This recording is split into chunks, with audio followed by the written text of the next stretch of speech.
The local roller derby league says the sport they love is growing here in central Nebraska. NTV's Megan Johnson caught up with the team. She has more from our Grand Island newsroom.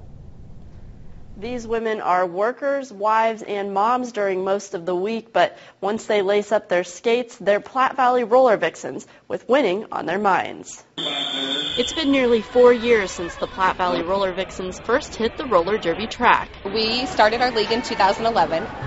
Started off maybe 10, 12 girls kind of skating around, not knowing what we were doing. Now they've doubled their team size and with a host of volunteers are skating on their home turf.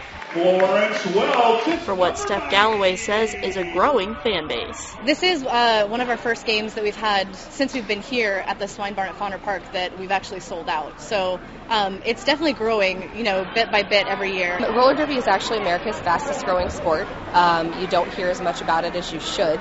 Players say it's not just skating in circles. League President Sarah Thomas says they're pushing and maneuvering to get their point scorer past the other team while trying to stop theirs. The object is that you're playing offense and defense at the same time, and you really want your jammer to be the jammer that gets through all the blockers first. The Vixens practice 3 hours at a time and say their sport takes endurance, athleticism, and willingness to hit the floor, something many people don't realize. Because they're not used to seeing, women play full contact sports like football or hockey, those kinds of things, that what we do is just kind of staged or maybe more like WWF wrestling or something like that. So why play a rough game like roller derby? Thomas says everyone has their own reason, but being a Vixen puts a smile on many faces. They've gotten out of college, they're looking for a sport. Some people have just moved here and want to make friends.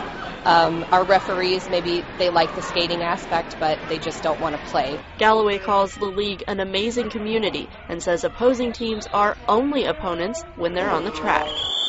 In the end, all of us are doing this for fun. So there's no, hard feelings or anything like that once the game's over. The Roller Vixens have more away games during the coming weeks, but they'll skate here in Grand Island again on June 13th against the Central Kansas Roller Girls. Looks like fun. Thanks, Megan.